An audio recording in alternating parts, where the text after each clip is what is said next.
Mayong adlaw kanatong tanan. Salamat sa Ginoo sa iyang grasya na makapadayon ta diha sa pagpatalinhog sa pulong sa Dios. Importante kaayo ang pulong sa Dios kay mao kini ang lamparahan sa atong mga tiilan ug kahayag sa atong dalan paingon didto sa atong Ginoong Kristo nga siya mao ang kahayag. Igsoon, di usa ka istorya bahin sa ngan o ni Jose. Nahadlok siya magbughag kahoy kay tungod Biyernes Santo kuno. Kunya o kung Biyernes Santo masamad ka, dili ra ba maayo waton pa ang usa ka tuig aron kini maayo. Apan sa iyang hunahuna lahi. Tungod kay Biyernes Santo, nagunahuna siya, nabalaka siya. Ug tingalig masamad ang iyang kamot, masamdan. Unya tungod sa masamad siya isa kaysa sa taxi paingon sa ospital. Nan karon pagsara pa sa pultahan sa taxi, nalupitan ang iyang tiil. Di na siya katindog, kabarog. So pag-abot sa ospital, isakay na po siya o stretcher. Kaya aron dadun siya sa emergency room. Apan sa stretcher kay nagdali, nahug siya dito, naigo ang iyang ulo sa simento. Usaon naman na ron, dadun na po siya sa operating room kay tungod aron siya operahan. Nang pag-abot sa operating room, putlan siya sa iyang kamot, bukon ang iyang ulo, usaon naman. Mingon si Jose, mamatay na ko. Tua, nakuyapan tungod sa kabalaka. Mao ni problema usahay sa mga tao na mag-una ang unahuna sa kabalaka sa wala pa mo abot ang kahimtang. Isip mga Kristohanon, dili angay nato mahitabo ni sa atong kinabuhi. Nga kita diha makuyapan tungod sa atong mga kabalaka. Unsaon natos pagbuntog sa sobrang kabalaka sa kinabuhi? Usa lang yun, mao ang pagsalig pagtuo sa Dios. So unsa may atong saligan bahin sa Dios, ato karon pagabasahon ang Mateo 6 versikulo 25 ngadto sa 34 ug atong tan-awon nga igsuon kung saon nato pagbuntog pinaagi sa pagtuo ang atong sobras kabalaka. Nagaingon na igsuon Mateo 6:25. Busa ingnon ko kamo ayaw kamo pagkabalaka bahin sa inyong kinabuhi. Kung unsa inyong kanon o unsa inyong imnon o bahin sa inyong lawas kung unsay inyong ibiste.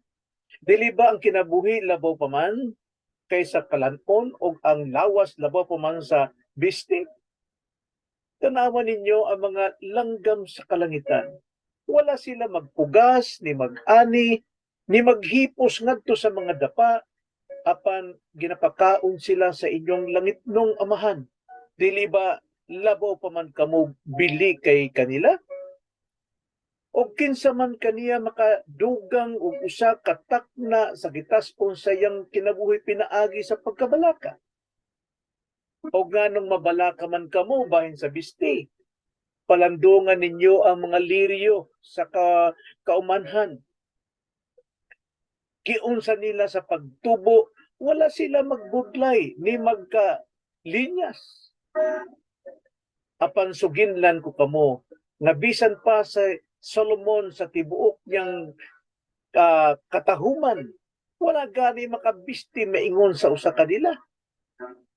O kung sa ingon gibistihan sa Dios ang nga tanom sa kaumahan, nga karon buhi pa, apan ugma igasalibay na ngadto sa hudno, dili ba labaw pa nga iyang pagabistihan?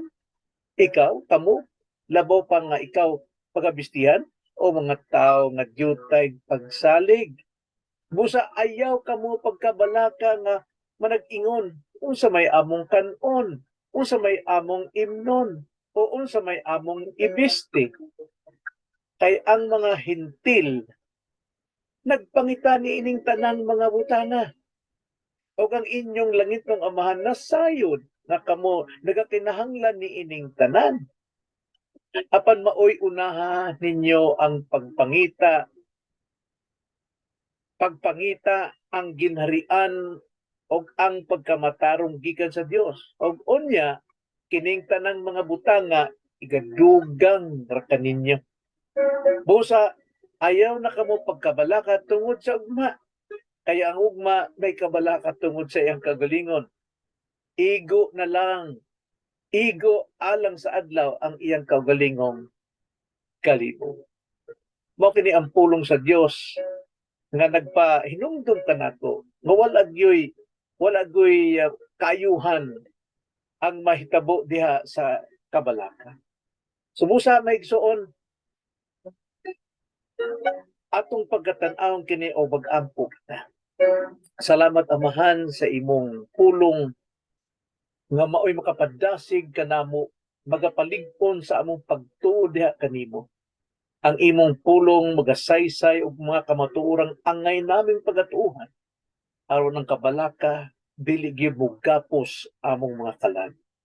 Salamat Ginoo, tultuli mi sa imong kabubuton nining mga pulungan. Jesus name. Amen. Na maigsuon mga Kristohanon aron mahimong bugos nga debutado nga sumusunod kita kang Hesukristo, kinanglan natong buntugon ang makasasalang kalagmitan nga makabalaka bahin sa mga kinahanglanon sa imong kinabuhi. Now, pero kung saon nato pagbuntog sa kabalaka, sumala sa atong tekstong gibasa maigsuon dunay tulo ka pamaagi aron magbuntog ang sobrang kabalaka sa kinabuhi. Primero, makita nato sa bersikulo 25 ngadto 30, ayaw ikabalaka ang mga kinahanglanon sa kinabuhi. Mga needs. Mayong balita nga kinahanglanon sa kinabuhi. Ang Diyos lang maoy nakahibaw niini. O ang Diyos lamang sa iyang gahom, sa iyang kamot, makahatag niini. Dili ni angay natong ikabalaka kay tungod iya kini sa iyang mga kamot. Ang kinahanglan lamang nato nga atong buhaton ng atong kaugalingong responsibilidad og mag-ampo kita kay ang Ginoo ray muhatag niining atong kinahanglanon, dili ang atong gusto, dili ang atong wants, kundi ang needs natin. Kay Dios ang makahatag niini. Primero, ato makita unsay kinahanglanon nato sa atong kinabuhi nga ang Dios ng Gyud mo suportar niini. Mao ang atong kanunon, mga igsoon. Mateo 6:26 nagiingon, tan-awon ninyo ang mga langgam sa kalangitan. Wala si magpugas, di mag-ani, di maghipos ngadto sa mga dapa, apan ginapakaon sila sa inyong langitnong Amahan. Dili ba labaw pa man kamo bili kay kanila? Ipasabot ni Megsuon nga sama sa mga langgam nga wala sila magpugas, wala mag-ani, wala maghipos, apan ang Ginoo maoy nagpakaon kanila. Ambot pasabot kini kinanglahanon sa atong kinabuhi nga Dios lang gyud makahatag. Doon na tayo mga responsibilidad mo. Trabaho ta, pero makita nato sa atong pagtrabaho na ay sweldo, na ay atong ikapugas, na ay atong anihon. Nga naman, ang Diyos man mamuhatag niini. Kinahanglan dili nato ni kabalaka kung unsay atong kinahanglanon laban nas pagkaon, ato lang buhaton ng atong katungdanan. Kay tungod, mas labaw pa man kita sa mga langgam. Ano man, mas labaw mo tas mga langgam. Kay kita, gibuhat sa Dios sa iyang dagway, sa iyang larawan. Na nato ang paghunahuna, na atong kaalam, na atong wisdom, na ang atong righteousness, holiness, labaw kita sa langgam. Sila, kung mamatay, wala na. Apang kita, naagyo ng larawan sa Dios. So, muni dili nato ikabalaka ang atong kinahanglanon labi na sa pagkaon. Kay dili pud nato ikabalaka kung asa kutob ang atong kinabuhi. Bisag di ta kakaon igsuon dili na ang panahon nga kita mamatay. 27. Og kinsa man kaninyo makadugang og usa ka takna sa gitas-on sa inyong kinabuhi pinaagi sa pagkabalaka. Ang kinabuhi nato mas labaw sa atong kanunon, sa atong kalanon. ang kabalaka dili makapausab sa atong kinabuhi. Bisan pag unsa kabalaka, halapas ana na tanang kabalaka. Hinay ang kabalaka mo'y makaut-ot sa atong kinabuhi. Na naman, kay tungod sige kabalaka sa trabaho para makakaunta, ang trabaho dili gyud mahuman. Hangtong trabaho ka ngadto sa kadlawon, trabaho ka pila ka adlaw, way tulog-tulog, maluya ang imong lawas. Dili mahurot ang trabaho, naag gyud ang trabaho. Maluya ang imong relasyon kay tungod sa kabalaka. Ikatulo, atong ikuwala ka kung sa atong isunog, kung sa atong ibiste. Tanawang 28 ngadto 30. Gi-example diri may igsoon ang mga sagbot, no? Sagbot sa yuta. Gitawag kini og liryo. Sagbot na igsoon. Tanawang sagbot. Way kabalaka ang sagbot kay tungod doon na sila kaugalingong biste. Ambot pasabutan na kontento sila sa ilang kaugalingon. 28. Og nganong mabalaka man kamo bahin sa biste, palandungan ninyo ang mga liryo sa kaumahan. Kaumahan. Giunsa nila pagtubo. Wala sila magbudlay ni magkalinyas. Wa sila problema sa ilang biste, kundi lang ilan lang yung gilantaw ang ilang pagtubo. Sige, nagtubo sila. At paano sa kita, di ta makatubo, di ta maka panginabuhi nga wa tay bagong biste.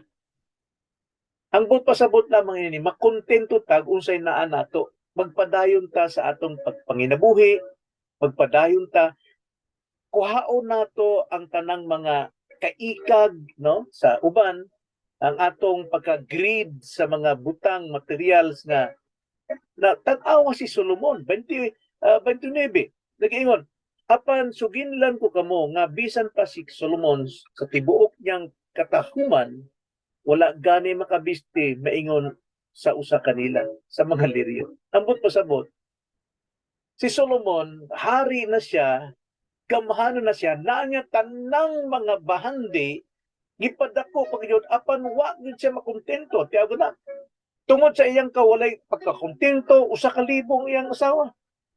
700 ang iyang asawa niya, 300 ang iyang kabit. Wabi pagkakontento. Nagpatindog siya dagko kayo mga project sa iyang kinabuhi apan wala gyud siya makontento. Inay sa iyang pagtan-aw wala kunoy hinungdan ang tanan. Munay lisod maigsuon nga ang mga tao karon sige lang og trabaho, sige lang sing pangitag yung dako sila, apan samtang magdako ang imong kita, mas dako ang imong pagpanginanlo ng imong kabalaka. Nan, sama sa mga balili, giingon diri sa mga liryo. Na kini mga liryo, wa sila magunahuna kung sila ni Bisti, kontento sila. Nga kanang mga liryo, paingon dito sa kalayo. Pagkaugma, kalayo sila. Apan wa sila magunahuna, wa sila magkabalaka sa ilang Bisti, kundi ang ilan ng pagpanginabuhi. Unsa pa kaha kita? Nakita iyang gibuhat sa iyang dagway. Unsa pa kakita nga mga Kristohanon maoy kinamayuhang binuhat diha kang Kristo. Efeso 2:10 nag-ingon kay kita iyang mga binuhat hinimo diha kang Kristo Jesus alang sa mga maayong binuhatan nga gilaraw ng daan sa Dios aron nga kiniini managgawi kita. Dito sa mga maayong binuhatan mo ni gilaraw ka sa Dios nga atong pagalakwan dili sa atong pagkabalaka. Ang liryo pagabistihan sa Ginoon wala gyud ka hikabsi. Labaw pa kita ng mga Kristohanon binuhat diha kang Kristo, bag-ong binuhat kang Kristo. So, primero maigsuon, ayaw ikabalaka ang mga kinahanglanon ta sa atong kinabuhi, sa atong pagkatao. Iya na sa Dios. buhaton lang nato ang atong mga katungdanan o unsay atong angay buhaton. Ikaduha, versikulo 33, 31 ngadto 33, kini nagpasidaan kanato nga atong tun-an ang mga kabalaka nga angay para kanato kadtong butang labaw sa tanan. So, pagkat-on sa kabalaka ang mga butang labaw sa tanan. 31 ngadto 33 nag-ingon. Busa ayaw na kamo pagkabalaka nga manag-ingon unsa may among kanunon, unsa may among imnon, unsa may among ibisti. Kay ang mga hintil nagapangita ni ining tanan mga butang. O ang inyong langit ng amahan na sayod na kamo nagkinahanglan ni ining tanan.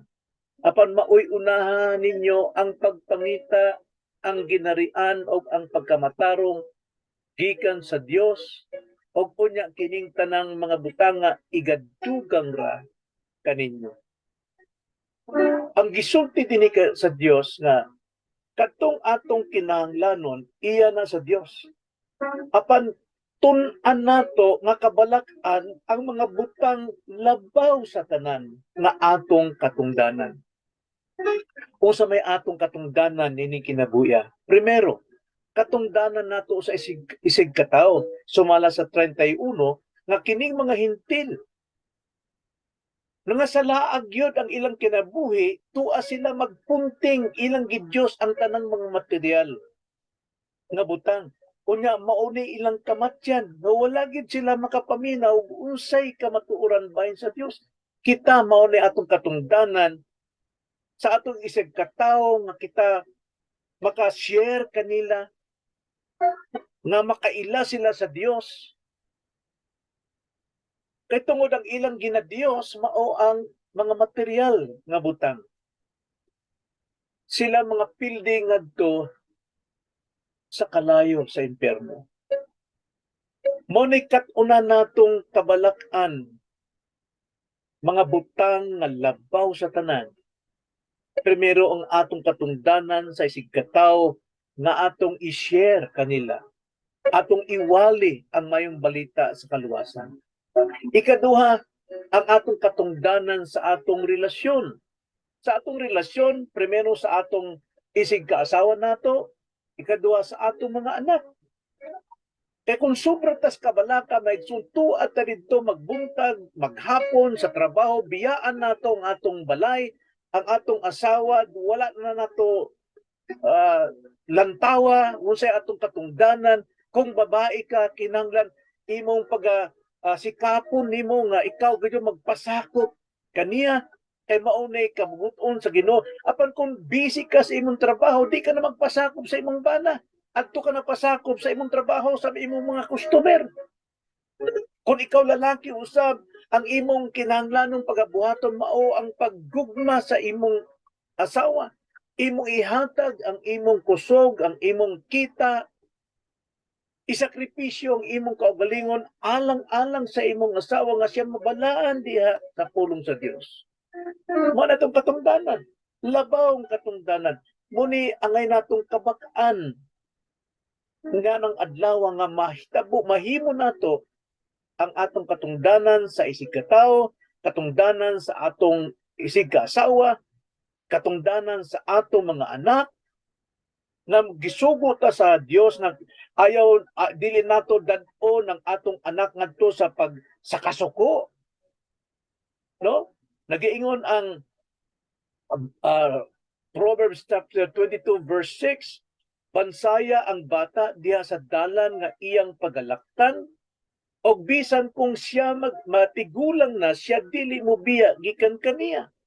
Imo kunong bansayon ang imong anak, ang atong mga anak, paingon sa dalan sa Dios, paingon sa pag-ila kang Kristo, sa pagpanginabuhi na iya sa Ginoo, aron sa pag-abot sa panahon na siya doon na eksaktong pangunahuna, dili siya mubiya niini og siya gyud maluwas.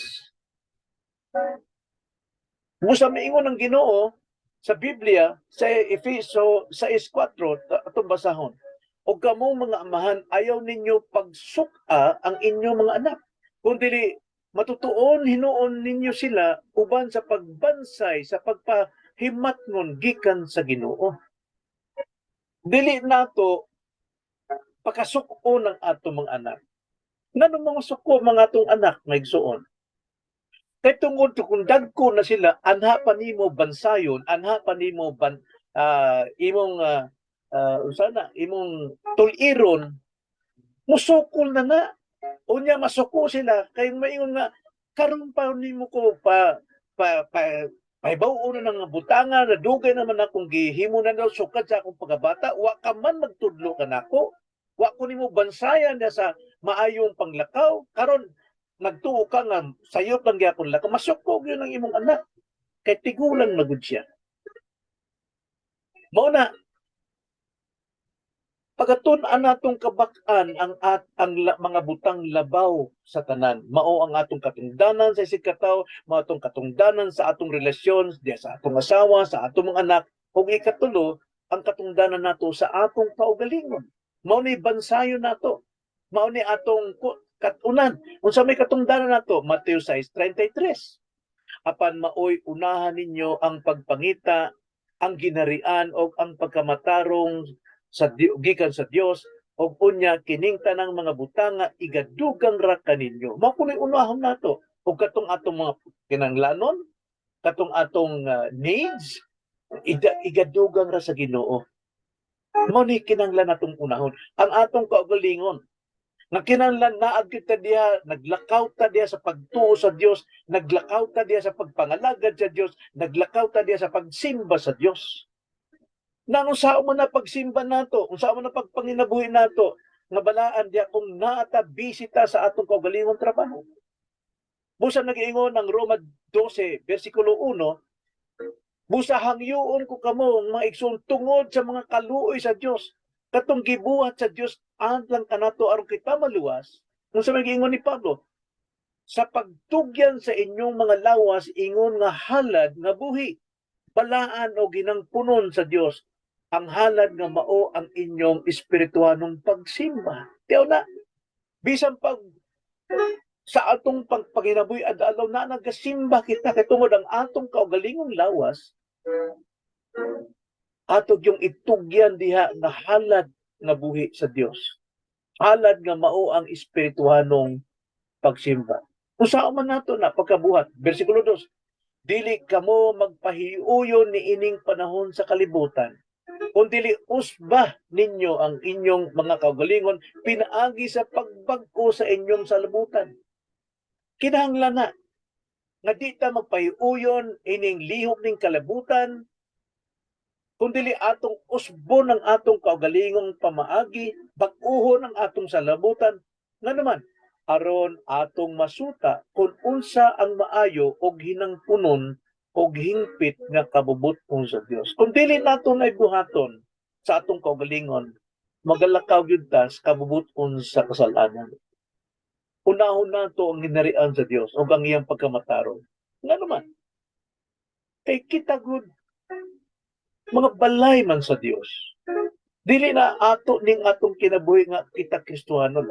1 Corinto 6, versikulo 19 nag-ingon, wala ba kamo masayod nga ang inyong lawas templo sa Espiritu Santo og nagapuyo sa sulod ninyo?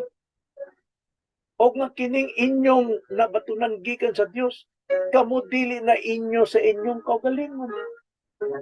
Kay gipalit na kamo sa usa ka bili. Busa himayaan ninyo ang Dios diha sa inyong lawas. Na kung naatas kabalaka dining kalibutan, kabalaka sa mga gusto nato, sa mga butang material, wag gyud panahon. Wag gyud panahon sa mga butang labaw sa tanan. Ikatulo, maigso,